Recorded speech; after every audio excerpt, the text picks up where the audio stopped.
Okay friends, आज हम लोग लॉगरिदम के बारे में पढ़ेंगे। ठीक है, ट्रिग्नोमेट्री का बेसिक्स जो बताना था वो ऑलमोस्ट मैंने बता दिया। लॉगरिदम ये भी एक बेसिक मैथ्स का ही पार्ट है। ठीक है, and this will be used in physics also, in further chapters and maths also.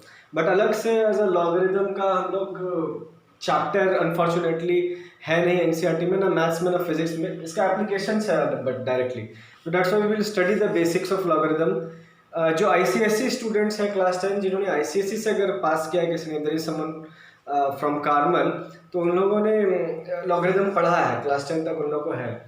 But जो सीबीएसई से हैं वो लोग लॉगरिदम एज सच पढ़े नहीं है अभी तक, लेकिन हाँ थोड़ा थोड़ा डिस्क्रिप्शन, लेट्स से केमिस्ट्री में आप लोगों ने पढ़ा होगा पीएच वैल्यू करते time, like log 10 to the log pH hydrogen concentration वगैरह टाइम, एग्जैक्टली मुझे भी नहीं याद है, लेकिन हाँ थोड़ा बहुत ग्लिम्स आपने लोगों ने देखा है लॉगरिदम का। बट अब आगे से जब हम लोग कैलकुलस वगैरह जब पढ़ेंगे तो उसमें भी लॉगरिदम का यूज आएगा। ठीक है, एंड फर्दर चैप्टर्स में भी, फिजिक्स के कुछ चैप्टर्स में भी हो सकता है लॉग के टर्म्स में रहेगा। तो it's very important to understand this concept. Okay, तो एक तरह का फंक्शन होता है ये भी। क्या होता है, क्या एक मैथमेटिकल ऑपरेशन है काइंड ऑफ, बोल दो। ठीक है, कैसा होता है मैं आपको एक्सप्लेन करता हूँ। ये बेसिक चीज आप लोगों को पता है, जैसे किसी भी नंबर का हम लोग पावर करते हैं तो आंसर इस टाइप से लिखते हैं, राइट। जैसे 2 का पावर 3 है तो आंसर हम लोग 8 लिखते हैं, राइट, कि 2 का क्यूब किए हम लोग आंसर 8 आया। ठीक है, यानी किसी भी नंबर a का पावर b किए तो that means a is multiplied with itself b number of times, है ना। जैसे 2 का पावर 5 तो यानी कि 2 इंटू 2 इंटू 2 ऐसे करके 5 टाइम्स इंटू कर रहे हैं, that becomes the answer. Okay, logarithm क्या होता है इसी कॉन्सेप्ट से। अब देखो, ऑब्जर्व, देखो यहाँ जो मैंने लिखा है 2 raised power 3 is equal to 8, log के फॉर्म में इसी चीज को लिखते हैं ऐसे। ठीक है, लॉग 8, इसको रीड कैसे करते हैं मैं बोल रहा हूँ। Log 8 to the base of 2 is equal to 3। ठीक है, देखो 2 का पावर 3 is equal to 8 and log 8 to the base 2 is equal to 3। ठीक है, इसको माइंड में बैठाना कैसे। लोग मिस्टेक्स क्या करते हैं इनिशियल स्टेज में जब लॉग सीखते हैं तो वो भूल जाते हैं कि यहाँ क्या लिखना था, यहाँ क्या लिखना था, यहाँ क्या लिखना था, है ना। कभी कभी लोग ऐसे यहाँ 3 लिख देते हैं और फिर इधर 2 लिख देते हैं, कभी इधर 3 लिख देते हैं इधर 2 लिख देते हैं, इधर कुछ भी उल्टा पुल्टा हो जाता है, क्योंकि हम लोग के माइंड में जो अभी कॉन्सेप्ट जो बैठा रहता है पावर का वो रहता है कि यहाँ 2 उसका पावर 3 देन आंसर 8। यहाँ थोड़ा सा इसी चीज को मैं थोड़ा अलग टाइप से लिख रहा हूँ, तो इसको कैसे मेमोरी में, कैसे ब्रेन में कैसे फीड करना है। You can feed like this, देखो 2 का पावर 3 किया तो आंसर 8 आया, राइट। इसका पावर ये करने पे आंसर ये आता है। ठीक, तो ऐसे करके लिखना है। ओके, तो ये बस एक ट्रिक है। ठीक है, ऐसे एंटी क्लॉकवाइज मूव करो, इसका पावर ये करूंगा तो आंसर ये आना चाहिए, इस तरह से लॉ को रिप्रेजेंट करते हैं। ओके, तो ये ऐसे शो करने की जरूरत नहीं है कोई। ठीक है, ये मैं आप लोग को एज ए हिंट या एज ए ट्रिक कैसे याद रखना है वो मैं बताया। ठीक है, यानी इन जनरल अगर कहीं पर लिखा है log a to the base of b is equal to c, इसका मतलब क्या हो गया, b का पावर c करूंगा तो आंसर a आएगा। ठीक है, आप ऐसे लिखो चाहे आंसर लिखो, बात एक ही है, b का पावर c करूंगा तो आंसर a आएगा। ठीक है, तो this is very simple to understand. Okay, now इसमें और क्या हम लोग को समझना है। ठीक है, एक दो एग्जांपल मैं आप लोग को और लेके बता देता हूँ। ठीक है, जैसे कहीं पर लिखा है log, ठीक है 3 इधर 27, हम लोग को आंसर पूछा है। ठीक है, कभी ऐसा लिखा है log 3, यहाँ पर ये आंसर पूछा है। ठीक है, यहाँ पर डैश है, ये तो आंसर फीड कर रहा है। तो इट्स वेरी इजी, देखो log 27 to the base of 3, मैंने जैसे ट्रिक बताया था वैसे ही सम करना है। 3 का पावर में ये चढ़ाऊंगा तब आंसर ये आना चाहिए, तो 3 का पावर क्या चढ़ाऊंगा कि 27 आएगा। 3 बिकॉज 3 का क्यूब इज 27, तो आंसर हो गया 3। ठीक है, अगेन सेम चीज यहाँ देखो, 3 का पावर में ये चढ़ाऊंगा तो ये आंसर आएगा, तो 3 का पावर 2 चढ़ाऊंगा तो 3 का स्क्वायर यानी 9, यानी इसका आंसर हो गया 9। ठीक है, तो ये मैं दो कॉन्सेप्ट आपको बता दिया जस्ट टू अंडरस्टैंड कि कैसे होता है। ठीक है, ओके, लॉग के बारे में आगे का देखो। ओके, जैसे कहीं पर लिखा है log 100 to the base of 10, तो इसका आंसर कितना हो जाएगा। अगेन सेम कॉन्सेप्ट, 10 का पावर में मैं क्या चढ़ाऊंगा कि 100 आएगा, 2 चढ़ाऊंगा डेफिनेटली, तो इसलिए आंसर 2 हो गया। log 100 to the base of 10 is equal to 2। Okay, कभी कभी क्या होता है मतलब क्वेश्चन में या एग्जाम्स में या जनरल बुक्स में भी प्रैक्टिस में ये लोग बेस लिखते नहीं है, मतलब डायरेक्ट ऐसे लिख देंगे, खाली log 100 लिख देंगे, बस दैट्स इट, यही छोड़ देंगे, यहाँ कुछ लिखेंगे ही नहीं। तो अब क्वेश्चन आता है सर यहाँ कुछ लिखा ही नहीं है तो इसका आंसर मैं क्या बोलूँगा फिर? मेरे को तो आपने ये सिखाया कि इसका बेस ये लगा के ये आंसर आता है। तो रिमेंबर स्टूडेंट्स, कभी भी अगर लॉग सिर्फ लिखा है, यहाँ कुछ नहीं है, दिस इज एम्प्टी स्पेस, अगर ये एम्प्टी है, यहाँ कुछ नहीं लिखा है, तो by default you have to assume कि यहाँ पर 10 है। Okay, if nothing is written, if it is only written log 100, log whatever it is written, and if it is nothing mentioned कि बेस यहाँ पर क्या है, ओके, नीचे क्या लिखा है, देयर इज नथिंग मेंशन, तो आपको समझना है कि वहाँ 10 लिखा है, then again answer will be 2। अगर यहाँ 1000 होता तो आंसर विल बी 3।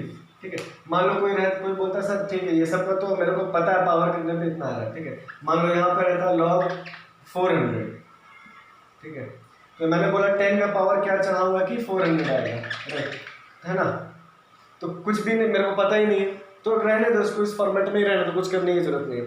कैलकुलेटर से करोगे तो आंसर कुछ आएगा, राइट। 10 का पावर में देखो 1 चढ़ाऊंगा तो 10 आएगा, 2 चढ़ाऊंगा तो 100 आएगा, 3 चढ़ाऊंगा तो 1000 आ जाएगा, यानी अगर 400 लाना है तो आंसर जरूर समथिंग बिटवीन 2 and 3 रहेगा, है ना, 2 और 3 के बीच में ही कौन सा आंसर रहेगा, अभी हम लोग को पता नहीं, 2 पॉइंट समथिंग रहेगा यानी कि आंसर, ठीक है। तो कैलकुलेटर से अभी हम लोग करके देख सकते हैं, यह एक लॉग टेबल होता है। Anyway for the time being मैं आपको बता रहा हूँ, कैलकुलेटर से अभी हम लोग ये करके देख सकते हैं कि आंसर कितना आ जाएगा। ओके, तो दिस वाज अबाउट कि अगर कुछ नहीं लिखा है नीचे तो it means 10। Okay, next thing, okay next देखते हैं क्या पढ़ना है।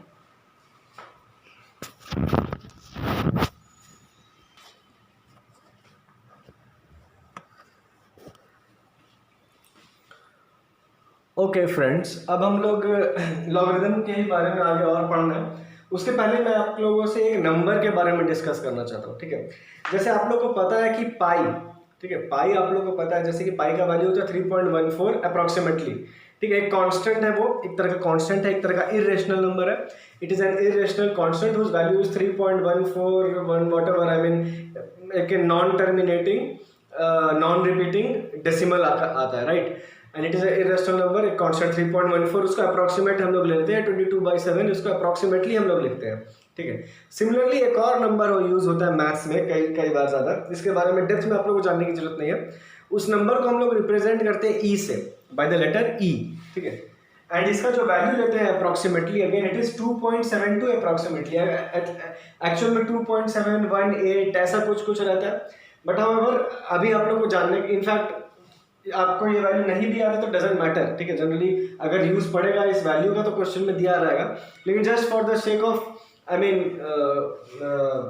ये है क्या वो बताने के लिए मैं बता रहा हूँ कि ई एक नंबर है, ठीक है। इसको हम लोग यूलर्स नंबर बोलते हैं। ओके, यूलर्स एक कोई साइंटिस्ट या मैथमेटिशियन थे, मैथमेटिशियन मोस्ट प्रोबेबली, एंड उन्हीं के नाम पर ये रखा गया है, ठीक है।